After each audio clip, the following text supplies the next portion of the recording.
Mason Jones is this week's guest on One, one of my favorite players I got to watch in college basketball this past season, and now a former Razorback star. He has turned pro. He has begun his pro career preparing for the NBA and the NBA draft, which is a couple of months from now. Mason, you won the SEC Player of the Year award, is voted on by the AP after a spectacular season this past year at Arkansas. I tweeted this out a couple of days ago. There's a few words that come to mind when I describe you, and it's no doubt hardworking, motivated. You've got that motivation to be great, and confident too. And it's been fun watching those skills develop over the last couple of years at Arkansas. You've got this genuine joy about the game as well that I think anybody and everybody would see. So I was excited to get you out here, my friend. It's good to finally see you. It's been a while, and hope you're doing well. Thanks for taking out the time. Yes, sir. Thanks for having me. I'm just blessed for the opportunity to be able to be on this podcast and really just sit down, really just continue to inspire and really talk about the journey. So I'm blessed to be here. These last few months, you've been training. You're meeting with teams. You're meeting with executives. What are these meetings like? What's the questions like? What's the communication like? What are the conversations been like with these front office executives and scouts that you talk with? Basically they're just asking you just basic little things like how many siblings do you have? What do your family do? Just really just getting to know you. Just what are the things you like to do off the court? Why do you motivate yourself? Why are you the person you are today? Just the little things to see where you are. They just want to see and they pick your brain just to see why you are the player you are today. And they just continue just to want to ask questions to gather information that they already know, but they just want to see if you're going to be honest enough to tell them, because I just feel like they know the information already, so they just want to see if you're going to be comparing and just, be honest and open up about whatever. What's the honest answer? Yeah.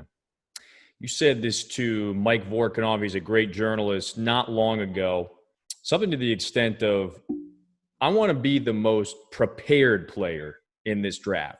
A lot of people say I'm going to be the best shooter, the best scorer. So you said I want to be the best, most prepared player in this draft. I want to start with this. How are you best communicating that to these teams that you meet with? To be honest, I'm really telling them that I want to be the most ready player coming in, because, just going through college this year, I feel like just the coaching staff and the way I work and the way my teammates continue to push me, it really took me to higher levels. And I feel like this year I was able to get to a level where I thought college basketball was getting a little bit too easy.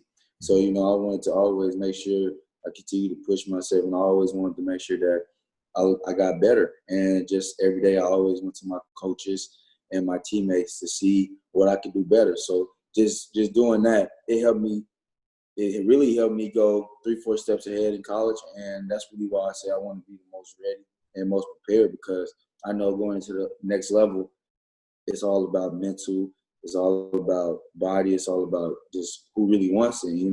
This year I really showed that, and I want to continue to show it. So that's definitely why I continue to say I want to be the most ready and most prepared, because I just feel like I have that grit, and I just have the way I played this year and the way I was able to learn in the NBA system, I'm able to see the life of an NBA player through a first-year team through Coach Muss. It really helped me develop into the person I want to be, getting ready to step into this next journey I am.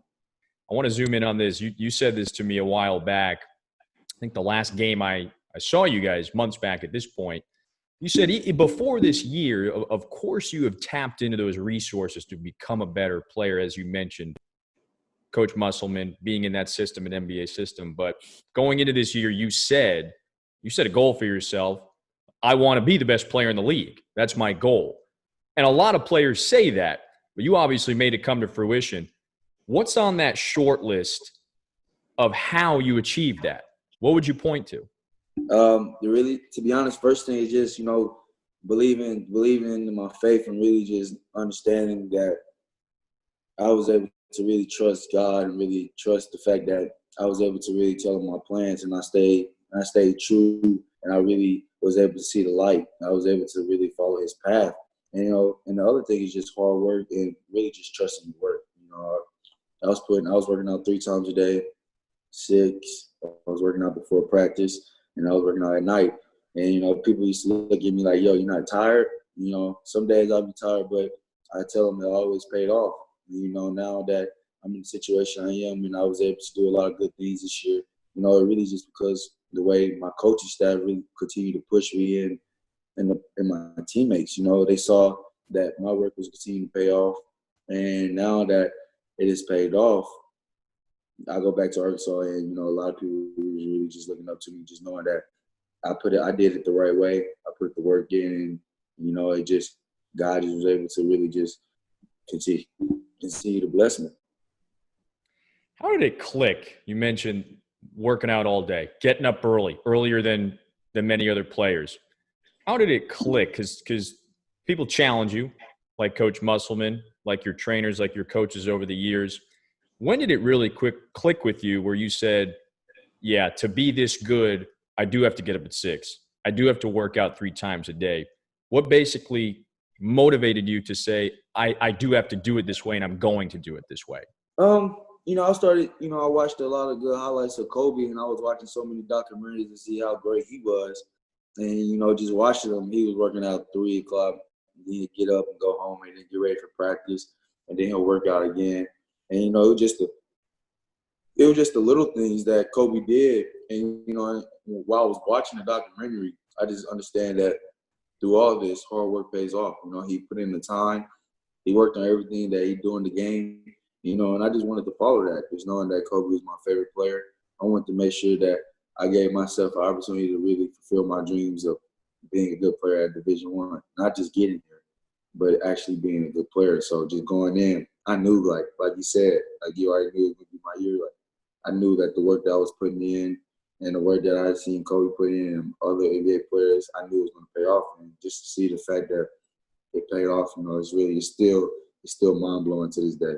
Yeah. I'm glad you mentioned an example like Kobe because, look, a lot of players, they love watching film of players to pick up their skills, to pick up their moves. You emulate things you see from James Harden, from Damian Lillard, from Kobe Bryant. Players do that. Who else falls under that category, though? You clearly, the work ethic of Kobe rubbed off on you. What other work ethics of players or maybe even coaches you've worked with over the years rubbed off on you? I feel like when I went to junior college, that's really where my hard work really started. That's where I really started to really tap into another person and really a focused person, just really when I went to junior college, I was able to really start learning and really start learning the player I wanted to be. So every day I watch film on people, but at the time I didn't know who I was. I just started playing basketball again. I would just I just wanted to play. My parents wanted me to go junior college, and I went prep my first year, and it was the best thing that happened to me. So when I left prep, I went right to junior college knowing who I was. I knew when I got there it wasn't going to be easy. So my coaches were always telling me hard work. At the time I was still immature. I really didn't understand what hard work and dedication was until I understand that I was a freshman. I was coming off the bench, and I had to outwork everybody so that the coach could see that I was really serious. Yeah. Where do you think that comes from? Because there's always that point in a player's career where again, you come head on with, this is how I have to conduct myself to be really great. You did that, and obviously you've achieved what you've achieved. But where did that come from to basically say, okay, this is obviously the blueprint. I'm going to do it. I'm going to stay dedicated to it, and I'm going to stay motivated to stick with it. Where does that come from, that will and that desire to stay motivated and be great? I think it just becomes to the point where how the journey has been, just knowing that I'm a late bloomer and, I'm really just starting to hit the surface, just knowing that it's so many things in store, just knowing that the hard work that we didn't put in just to get here, it's incredible. But the journey is just starting. We just really just getting, like I said, we just getting our feet wet. We just learned so much these past few years at Arkansas, knowing that it was just, it's the little things. This year I learned that you can really develop and really become a good player through the little things. And, just having a coaching staff like Coach Muss and having people around me just to really dive into that and really just enforce that, it really took me to another level. I just kept that hard work and that dedication through me, just knowing that they all started at Link Year, and then it got to junior college, and then it got to Arkansas. I just wanted to continue to let it be a trend because I understand that I didn't made it through places where people never thought I'd make it through, but it's through hard work. I just wanted to continue to show people that, okay, if you work hard and you really just trust your work, you're going to be okay. Yeah, 9 30-point games this past year at Arkansas, a couple of 40-point games. The work definitely paid off. I want to rewind. And I'm not even quite sure myself. If I were to zoom junior year of high school for you, were you playing varsity basketball then? No. How did your high school career, basketball career begin? Obviously, it started late. Why did it start late? How did you basically just pick up the game again late in high school? Because ninth grade, I wanted to play with my brother on varsity, but my high school coach he did not like me at all. Or I guess he didn't like me at the time because he felt like I was immature, but knowing me, I was very mature. So my coach put me on the freshman team, and then I got hurt. My freshman year is my Achilles, and then I just stopped playing basketball until my junior year. I was on JV. I played JV for a whole year, and then I finally got on the varsity team my senior year. I didn't start until the playoffs. A freshman started in front of me, and I really just learned from it, just to go through all the situations I went through in life and knowing that, okay, I just started playing basketball again, and I expect me to start as a senior, but only to figure out that at the time, he was better than me. It was only right that he started him over me because it wasn't the fact that I wasn't serious. It's just the fact that I wasn't capable of doing the things that I was able to do now. I wouldn't be able to play defense. I wasn't capable of doing all the things I was able to do because I was overweight. I didn't take it serious. So, it was just the little things, and, just knowing that, okay, now that I'm more mature, now I know that I can trust my work. I'm just want to continue to be an inspiration. Yeah. So you go from kind of having that chip on your shoulder, right? You regain the love in high school. You mentioned that prep year you did right after high school to junior college in Oklahoma at Connors State, where, as you mentioned before, you had a very good year for someone who was there first year, very solid season. Your team and you pulled in many accolades. Arkansas came into the picture really late. There was a time when you might have been playing at Central Arkansas, right? What was the transition like between junior college to an SEC program? It wasn't a sure thing, right? Oh, no, you just knowing that when I made the jump, it's just crazy because I was supposed to go to UCA. I committed to UCA in the mid-season of my JUCO career, knowing that in junior college, you don't really get a lot of offers unless you just go to a big school. And I went to a big school, and people still wasn't trying to, pull the plug. So UCA pulled the plug, and I committed, just knowing off the fact that I feel like God was telling me that was the place. I feel like they took a chance on me. It was going to be a good investment. I would have went there knowing that I was better than it, but I would have went there knowing, okay, I could really make a solid career here. And then I decommitted. We made it to Hutch. We made it to the Elite Eight, and, I was the best freshman in the tournament. And, just after that, I was able to be blessed with, numbers of teams, just knowing that I was getting blown up, just for me, it was definitely mind-blowing because I never got used to having so many high majors and all D1 schools calling me, wanting me to come and stuff like that. And this is before the pandemic. So, it was really weird. I was able to travel and really just see all the campuses. So, it was weird. It was a weird thing but a great time. But it's still crazy to this day that I almost did go to UCA because you wouldn't know what I would be at if I was there. From nearly going to Central Arkansas to SEC Player of the Year this year. So that was 2 years ago. That was back in 2018. Take me back to that spring and summer. Who from Arkansas was recruiting you? Who were you talking with? And why did it become Arkansas for you at that time in this, as you mentioned, in this really fortunate situation where, hey, there was interest in Mason Jones? Because of Coach TJ Cleveland, and also that I had a big bro, Jabril Durham, that went to Arkansas. So there was already connections there. And then when I got with Coach Cleveland, that was my recruiter. He was just solid with me. He just told me straight up front that, Mace, like, you want your Arkansas, you got a good chance to play right away. And that's what I want to hear as a player. Just knowing that I didn't been a late bloomer, I didn't want to go anywhere where I would have to sit down or anything. But knowing me at the time, I knew anywhere I go, I knew I was going to be able to prosper. But I didn't think I was going to be able to prosper like this. But just knowing that when they called me, Coach TJ Cleveland, he came the next day.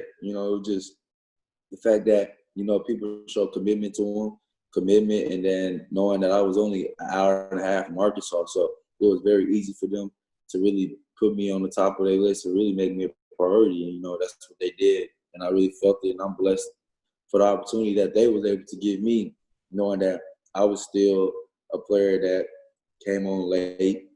I probably got the second last offer and then turned that into a great investment, just made that into something that people thought I would just fill up a roster spot. Then I turned into a whole monster. Just the fact that I did do a hard work. My first year, average 14, but, just me and holding myself to higher standards, I knew that wasn't good enough. And, just sad that my coach got fired after my first year. I didn't know what to do. And, just when Coach Musk came in, it was just, it's like you're going to work hard for everything you get. And it really just took me to another level, just knowing that an NBA coach was like, hard work is going to pay off. And, you can believe it because he'd been there. Yep. And you're referencing TJ Cleveland, Mike Anderson, who obviously were there before Coach Musselman and his staff. And you're right. He's got that. He's a former NBA head coach. I want to dive into that in a moment. When you do think back on how you got to where you are now, junior college, Arkansas, player of the year, future draft pick, there's a difference between ego and appreciation. I think you have an appreciation for that journey. When you think about how things transpired the way they did to get that opportunity to play at a high major and have this really great investment, what do you think about what sort of pride or how proud are you about how those things transpired in the way they did? To be honest, I'm really just blessed. I'm not even gonna lie to you. I'm just blessed for the opportunity just to really be able to embrace the journey. Just seeing so many people that say I inspired them. That's what the journey is about. Just being an inspiration, being the best person you can be on and off the court, giving your all at all times. And, just doing that, it really kept me pushing. It really kept me wanting to be the person I want to be. And, the more and more I seen, the more and more I matured. And I had to grow up a lot faster this year than I thought I was going to have to. But, I just had to understand that it was just life. And, sometimes God brings things to his toughest battles where he feel like he can really survive. Let's look at this year in particular. You excellent season, and you've referenced a couple times already what Eric Musselman and this system did for you to allow you to become the player that you have become. You scored 22 points a game. I want to dive into some of your numbers later.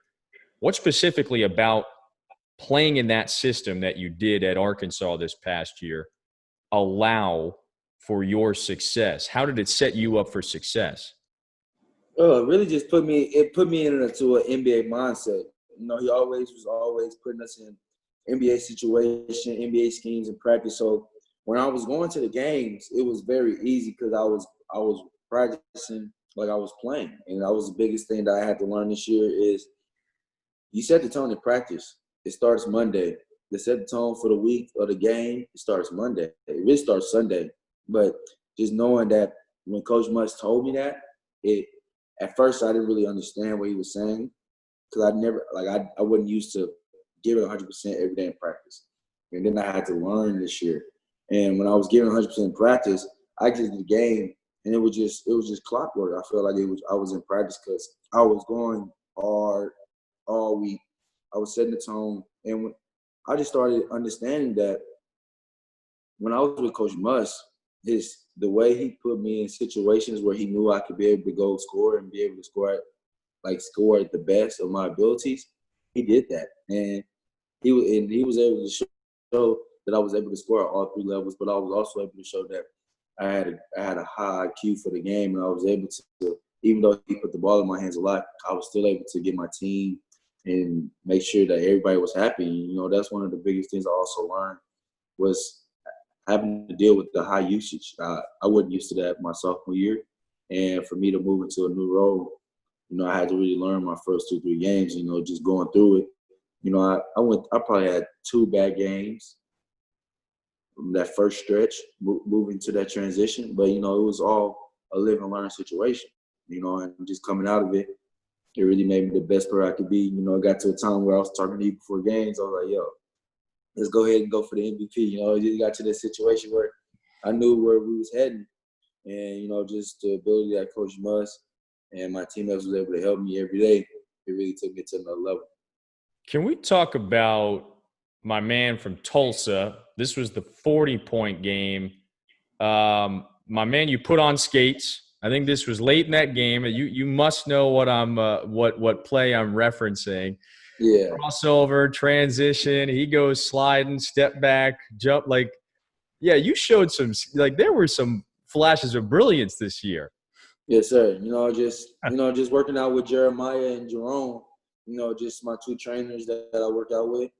It's just, you know, just crazy that we did it. And when I come home, I work out with Perk and stuff like that. So it's just, you know, I just try to stay real low key. But the moves that we was working on this year, we really started to get into a different bag. We were starting to work on a lot of Luka stuff, a lot of James Harden stuff.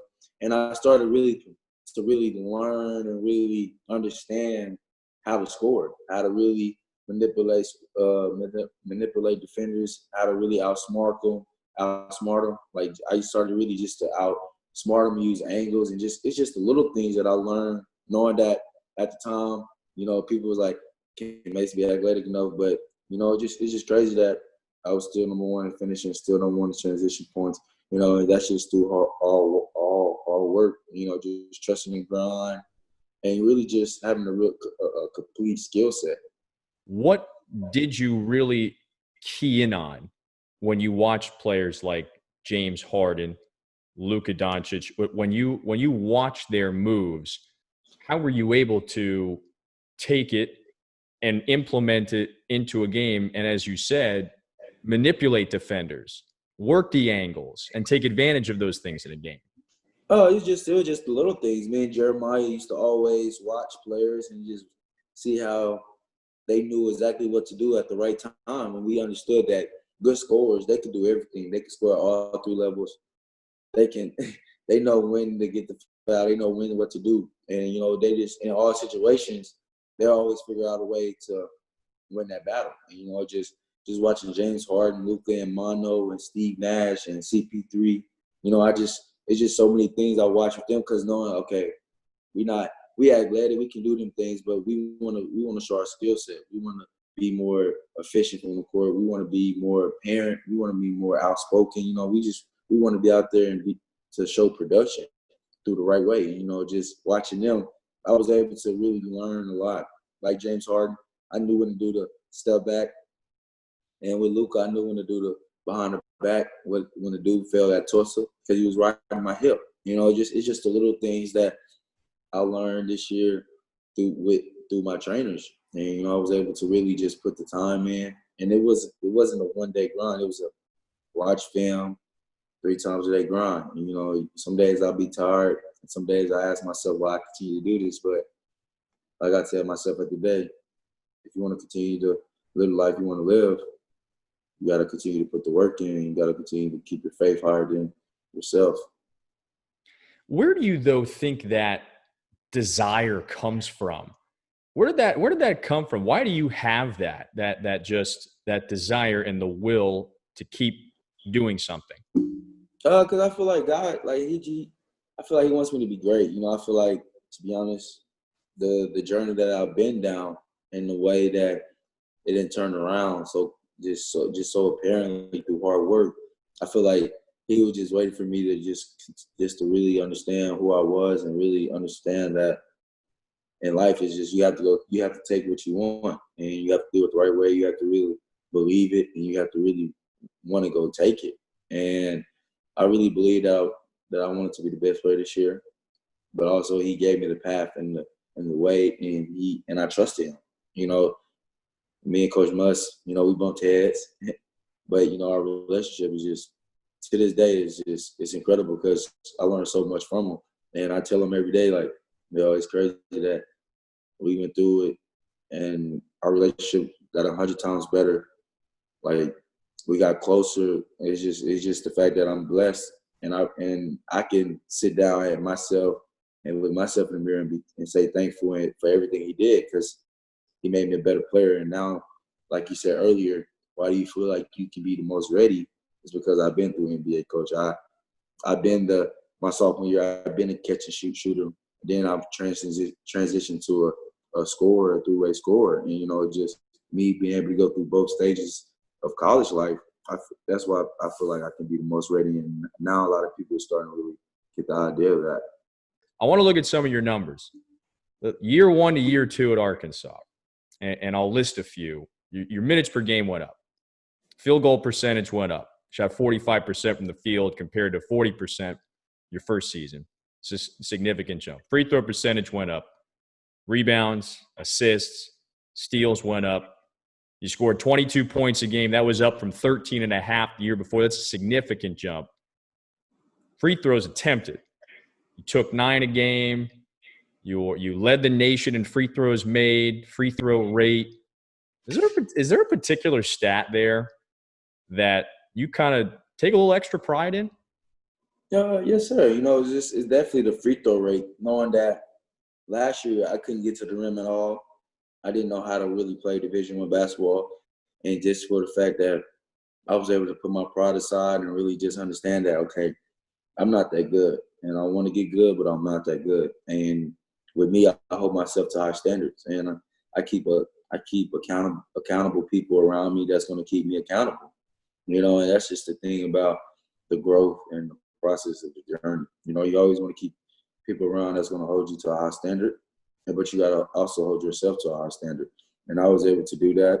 And also, just me being able to lead the nation and free throw attempts, free throw rates, free throw makes, it's really incredible. And to see the fact that the way the margin was, it really showed that, okay, everything he's saying is really true. Yeah. Like I watched film, I mastered it. I knew exactly what to do. I knew how to use my body. It's just the little things that you have to learn to want to continue to grow. And every step of the way, I always add something new to my game where it can help me grow and continue to help me get better every step in the way. How much did some of these scouts, front office executives, teams that you've met with, NBA teams in recent months, how much were they impressed by the elite level of opponent study and preparation that you, and by nature, Arkansas as well, mastered this year? How impressed were they in that? The study and preparation of opponents, the guy you're going to be matched up with, and teams. That's crazy because what's the word? What is the word I'm looking for? It was very important. I'm just going to say very important because, just knowing that it all started through my coaching. It all started through coaching staff. I didn't know what film was my sophomore year. We watched film, but we didn't never study film on the other team. We never studied none of that. Coach A used to always be like, we focus on ourselves. So we used to watch film on ourselves. We never watched film on the other team. We never got the scout. Like we got the scouting report, but we never watched film of them. So, just this year it was different. We went through their whole scouting report. We went through their whole plays. And I was able to go back to games and watch that. And I knew where I was in the offense. And so it made it more fluent, more easier for me to be able to go watch certain people and go watch the people that was going to be guarding me because I knew I had to be advanced. I knew like people in the NBA, they watch film. You know, they want to be 2-3 steps ahead of their opponent before they get on the court. And that's what I was able to do this year. I knew I was able to walk on the court and be 2-3 steps ahead because I knew who my defender was. I knew what he did and did not like. I knew exactly the game plan going in, you know, and I just wanted to stay acclimated to that game plan. You know, Coach Muss and the coaching staff would tell me what to do. And then, you know, I talked to my friends, my teammates tell them, okay, Mace. Like, it got to a point where they was telling me to get 30, 40 points every game. You know, it just, you know, and for me to be able to do that, you know, it wasn't because of me. It was because, you know, just the trust and the hard work and just knowing that the film and everything's paying off. And I really just put all my time into the game this year. And, you know, the basketball guys reward me. Bring me back to a specific example of that. You're in the moment, you're in a game. I can tell this guy doesn't know where I'm going, or I know now I've manipulated him. Like, I've kind of got him. Like, take me back to one example of when everything that you studied beforehand, totally, you could just feel it. Guy who was guarding you just was a step behind the whole game. What's an example of that? Alabama. I'll probably say John Petty, just knowing that they say he was a good defender. So, you know, I really watched film on him. And I just seen that he'll sit down for 2-3 seconds, but after that, it's really lackadaisical defense, and he gets lost on defense. So I wanted to move around. I wanted to make sure I really locked in on moving out the ball. I knew I could score on him anytime I really wanted to because I knew after the first 2 seconds he was gonna come jump up, and I knew right when he jumped up I was going to buy him. You know, I was able to show that, but.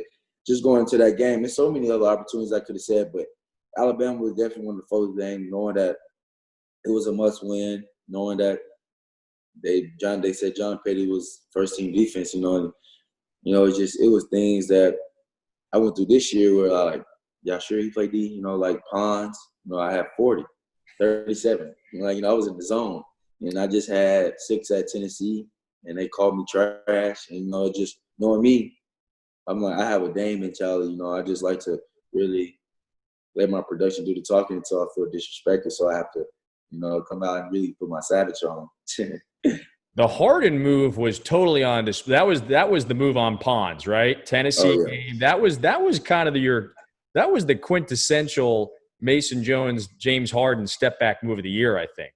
Oh, facts. You know, that Tennessee game was crazy. You know, I came out ready to go. Like, that was like, I had a lot of games this year that was personal, knowing that I come into games and people be like, okay, we see that Mason's a good player, but we're not really settled. So let me see what he does against another top player. And it got to the fact where now I was walking arenas and people knew I was the best player.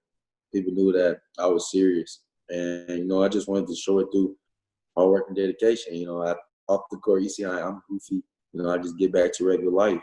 But on the court, it's a whole different monster, knowing that it's so much still out there to prove.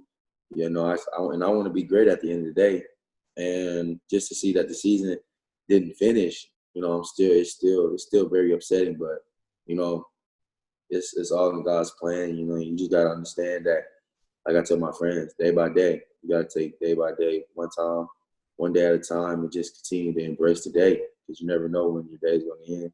You never know when the world's going to end. So you just got to really just embrace it and really just give your best day by day. So we're talking about all your successes. There were plenty of them. How do you stay grounded, though? You had a lot of successes. How do you stay grounded moving forward into your pro career? Oh, just staying grounded, because I got God.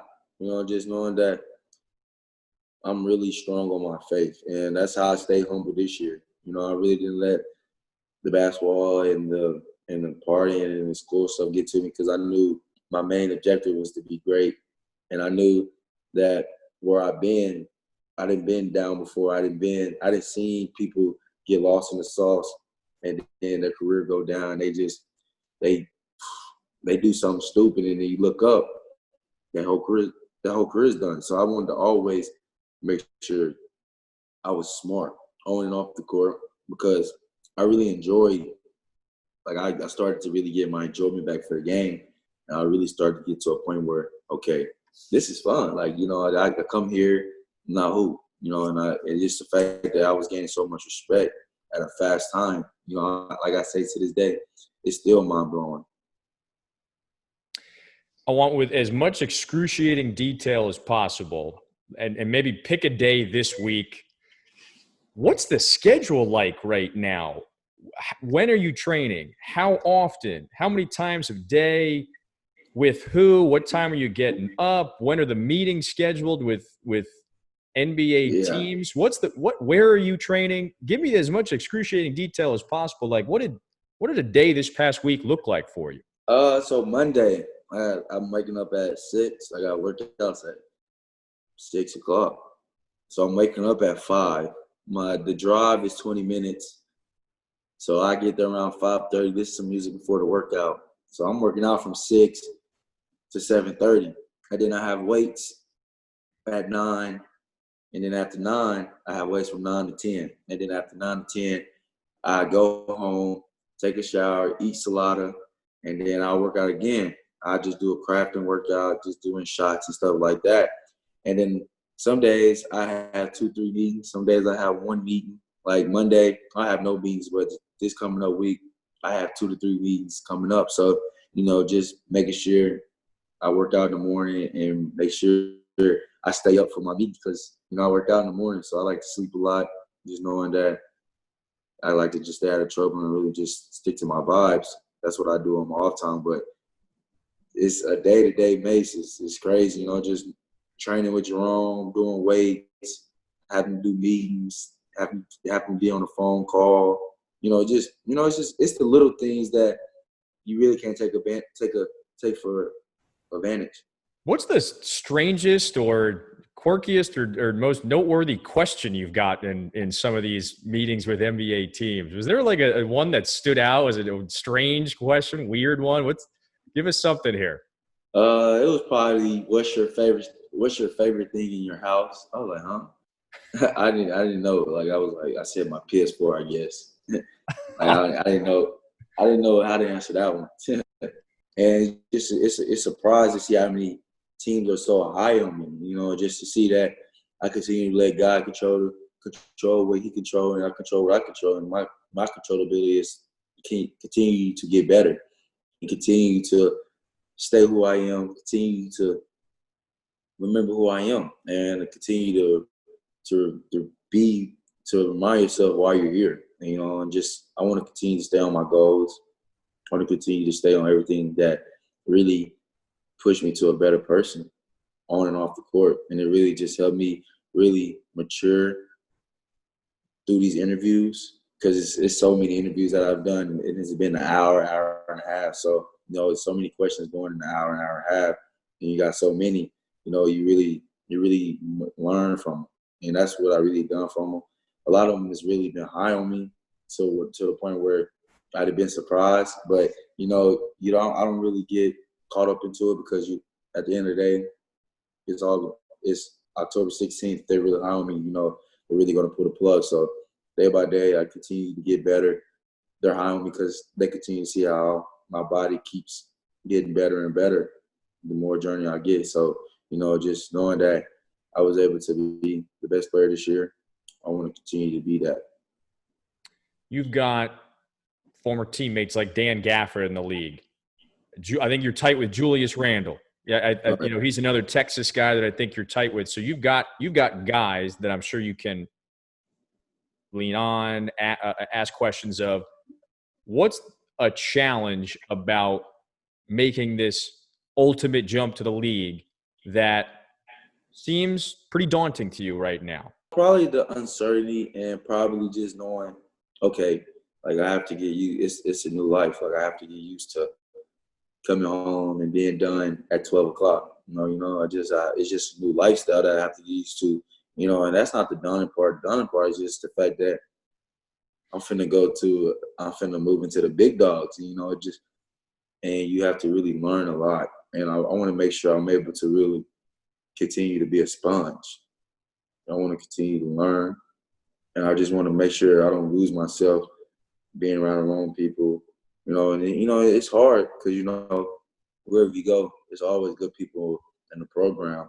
But then you also know that it's a world. It's a world we live in. It's a business. You know, you got to make sure you know how to handle your off the court and on the court stuff. So that's probably one of the only thing that I really just done about just making sure I'm able to really control off the court and on the court things. Well, you're soon to beef up the Jones family name in the Dallas area. It obviously carries some weight. Matt, Jordan, of course, they were playing. They have played pro for so many years. Your brother played at Duke. Your sister played at Texas A&M. How did these older siblings, maybe not make you a better basketball player? How did they make you a better person?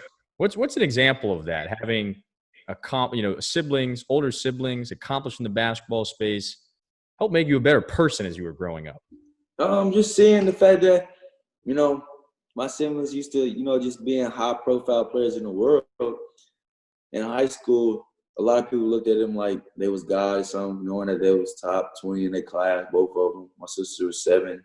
My brother was like third. Like he finished, 20-something. So, you know, just for both of them to just be high-profile players, it was a high name on our family. It was a high name on them. So wherever they went, a lot of people knew them, and I really just learned just to continue to be yourself and don't let the basketball take your happiness off the court, because I've seen that sometimes, you know, just because they have a bad game or something bad happen, they'll let that affect off the court too. You know, I really just learned the fact that, okay, I can't dwell on something I did on the basketball court and let it affect me off the court, where I have a whole other life I have to tap into.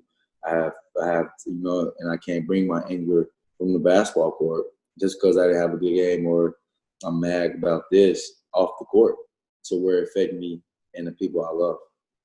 All right, you've got to go in a couple minutes. Let's have a little fun. I got a couple rapid fire questions for you that we're going to finish up with here. You ready?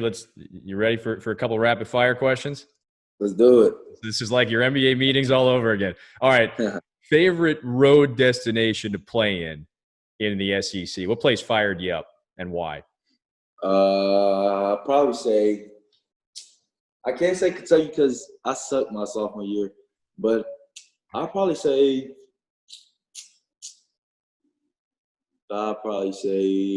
Alabama. Alabama was nice. You know, just the fact that they had a nice student session. They really pride themselves on that student session. That was nice. Going in there, it just felt like the gym was nice, and I really felt like, okay, that night was the one I had to prove to people that, okay, this is legit.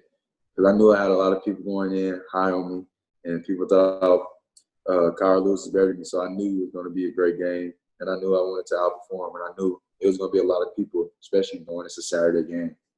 Best matchup. Great, you know, a player you liked matching up with, always challenged you. Good battle. Who was it?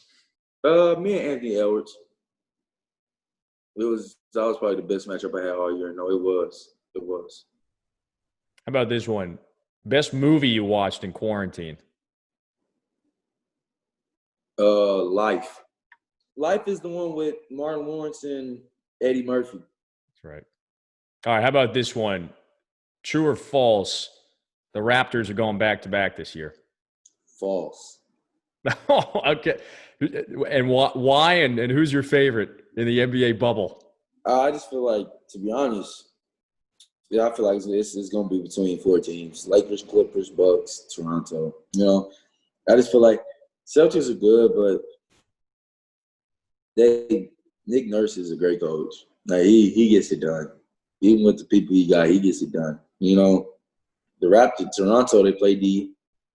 Like, I wouldn't be surprised. It's just the fact that they don't have that Kawhi, and Kawhi's on the Clippers. And if the Clippers get to the finals, Kawhi's going to win again. Because just the fact that they don't need even though PG, like, that's my dog. Like, that's like big bro, because we all with CA. So even though it's like PG off right now, Kawhi didn't show he can take a team to the finals.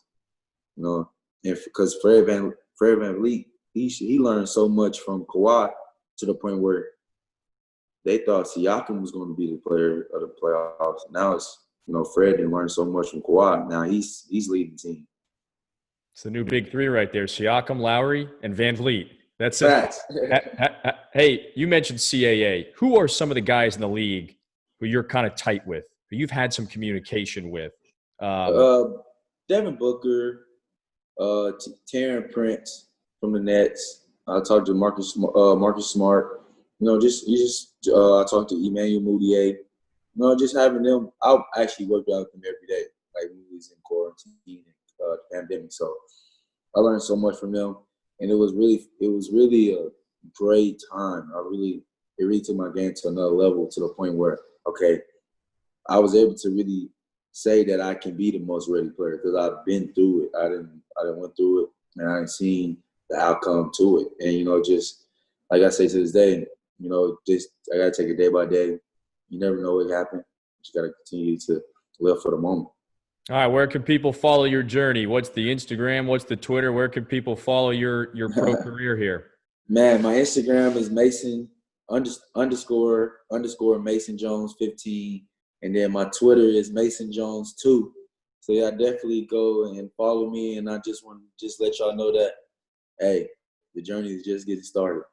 You are very kind to take some time out to chat. It's always fun talking to you. You got a passion about this game. You obviously work so hard. And Mason, appreciate the time, my friend. Really, yes, really thankful to have you on. Thank you.